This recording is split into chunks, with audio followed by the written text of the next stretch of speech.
Hey class, this is Mr. Briggs, and today we're going to learn how to make a really simple catch game in Scratch called Banana Cat.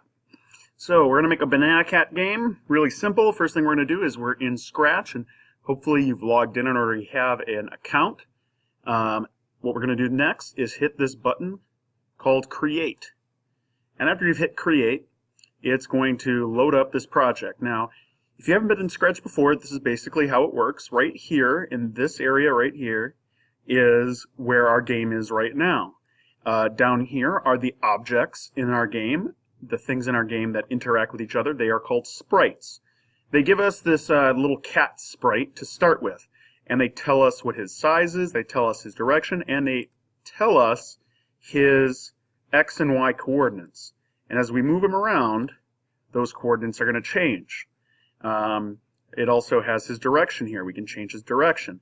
And we can set his direction for left or right, or to not rotate him at all. We can hide him. We can make him show up. Right now, let's put the cat in the corner. Now, I want to make my cat go right and left. So, I've got my controls here, my code for this sprite. I have the costumes for this sprite, what he looks like, and I have the sounds for this sprite. First, I'm going to make the code for him. Okay, and I know it's the code for him because he shows up right here. So, what do I need to do? Well, I've got motion here that controls motions. I have his looks. I have the sounds he can make. I can control events in the game. I can control him. I can have him sense things. I can do some things with math, which becomes really important. And I have some variables like points or lives. Or levels, and then I've got some blocks that I can make myself. Well, I'm going to go to events first. Now, when we want to run our game, we have to hit the go button. So I want something that when the go button happens, the cat's going to do something. Well, what's he going to do? I want to control him, and I want this control to happen forever, all the time. So when this clicks, forever, I want him to know he's going right when I press the right button. So I'm going to put this if block. So forever if I'm going right. Well, I need the right arrow here, which is in sensing. Here's a button called key space pressed. I'm going to pop that in there, and it highlights that. But instead of the space bar, I'm going to make it the right arrow. And when the right arrow is pressed, I'm going to go to motion now, and I'm going to have him point in a direction, okay, and move 10 steps. Now, which direction is he going? He's going completely right, and I can change this to any direction I want, but I want him going right. So let's test that out. I'm going to hit the right arrow. Well, first I've got to make the game go, and I hit the right arrow. Sure, he goes right. Is he going left, though? He's not going left, which means I've got to remake this whole thing. Or I could cheat a little bit and right-click it, or do a two-finger tap, and duplicate it. And now I'm going to change this code a little bit. When the left arrow is pressed, and I just have to change the direction to going left. So now when I hit the go button, he goes left, he goes right. Oh, but look, he's upside down. That's because I have to make sure that his orientation, okay, his right-leftness is set a certain way. Let's see, and where is that? That's right here. I can make him all, right now he's set for all around. I want him to be left and right. So I have to click that left and right. So now when I hit go, he's left and right. Now, let's talk about an animation. I want to make this a little bit more exciting looking. So if I go to costumes here, you'll notice that there's two little costumes for this cat. And it looks like he's moving if I switch him really quick. Well, I'm going to make that switch automatic. So I'm going to go to his looks and find one that says switch next costume. And I'm going to pop that into my code. So now when I hit go, it looks like my cat is running. Cool, huh? I like it. So let's talk about what happens next. What happens next is I need to make a code for him so that when I need something for him to grab, something for him that he wants to eat. So I have to make a new sprite. I'm just going to hit this little plus sign. Now I can choose a sprite from their list. I could make a sprite. I could have it randomly pick something, or I could upload a picture of something from the internet or something. I'm just going to choose a sprite. And I'm going to pick some bananas. And there are the bananas. And I want to make those bananas do something. The first thing I'm going to do is just drag them up here. Now right now their position is like 189 negative x, which means they're all the way to the left, and 149 there. I might want to change these a little bit. I'm going to make this, let's say negative 220. And let's make this one, yep, 150. Okay, so that's where he is right now. I want to make this banana go right and left randomly, and then every so often drop. Okay, so I need to go to Control, Events, and when the flag is clicked, I want him to forever be going right and left. So I'm going to go to Forever here, and I'm going to go to Motion. And there's this thing called Glide. Now there's gliding to a random position, and gliding is kind of flying somewhere, and then there's gliding to a specific place. Well, I'm going to have him glide to where he is right now. But then I'm going to change something. I'm going to duplicate this and have him go all the way to the other side of the screen. So instead of negative 220, it's going to be positive 220. And there you go. You see how the bananas are now moving randomly? I like that. So what I wanted to do now is I want those bananas to drop every so often. So I'm going to go to Control again, and there's a thing called Repeat. And I'm going to put that gliding in the repeat box.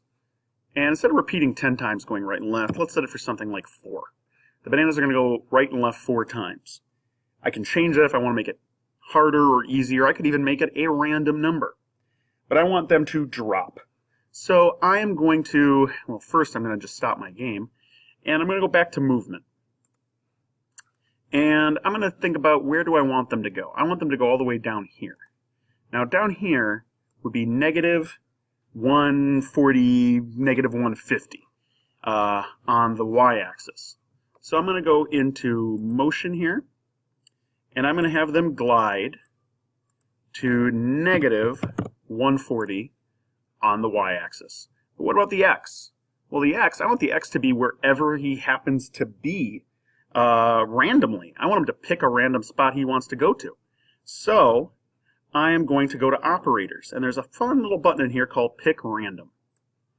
And I'm going to make it randomly anywhere from negative 200 to positive 200. That means he is randomly going to be somewhere right or left, and then he's going to drop. Let's see how that works. So the bananas go once, they go twice, 3 times. This is what programming testing is like, and then they drop at some random place before they fly back to where they were. Alright, now I could kind of call this a day, but I want to make this game a little bit more challenging. I want to make something that has points. And now points are what we call a variable in the world of programming. A variable is just a number we give a name to. Something like temperature, or something like points, or something like lives, or something like levels. So I'm going to variables, and I am going to make a variable. And the variable I'm going to call this is called points. And I want all the sprites in this game to know what points mean. Okay? So I'm hitting OK. And you'll notice points showed up in the corner here. And I can move that around to the right or the left or anywhere I want. And if I double click it, I can actually change what it looks like. But I kind of like it how it is right now. It tells me what it is. Well, what do I want those points to do? Well, I want those points to happen whenever I'm touching the cat. So I'm going to go to Control. And I'm going to do when things are clicked. And I'm going to use my fun forever and an if. Forever if. Now, forever if what? Forever if these are touching the cat. If this is touching the cat, in the case here, the cat's called Sprite 1. If it's touching the cat, I want this to, Well, the first thing I want it to do is wait just a second. If I have it happen immediately, it's going to get really weird. Your points are going to get really, really high really quick. And I'm going to have them change, not my variable, but I'm going to have them change points by 1. And then I might also, I've got to keep in mind that I want to, when the game starts, make sure that the points are set to 0. So when this game starts, the points are set to 0, and forever if I'm touching the cat, it's going to wait a second and change the points. Let's add one last little thing to make this game super fun and super cool. I'm going to make a sound when the cat gets the banana. And the sound here is, oh, they got this one in here already called chomp. I like that one. So I'm going to go to my code and look at sound. And there's the chomp and sound. And I'm going to have it play the chomp sound. Okay, until it's done. All right, let's see about my game now. I'm going to hit go. Bananas go right, bananas go left. I'm going to try to catch those bananas. Okay. And can I catch them? Can I catch them? Can I catch them? Oh, I caught them. And I made a chomp noise, and I scored 1 point. And that's how you make a really basic chasing game. Now, what next, Mr. Briggs? What can we do next? Well, there's lots of things we can do. We can share this game by hitting the share button. And I can call this Banana Cat. And I can take this and I can copy a link. And that link I can send to friends and I can share it with people. And I can put it on Classroom. Or I could send it home and show my parents. And I just have to click See Inside to keep on playing with it. Now, there's other things I can do. I can click this thing called Tutorials when I'm done. And there are all of these great things to teach you how to make different kinds of games, different kinds of animations, different art projects, different music things, and have your game tell stories. And all of these make really, really great projects and ways to use your time. Okay, I hope you had fun with this, and make sure to share your game with Mr. Briggs so you can get a grade.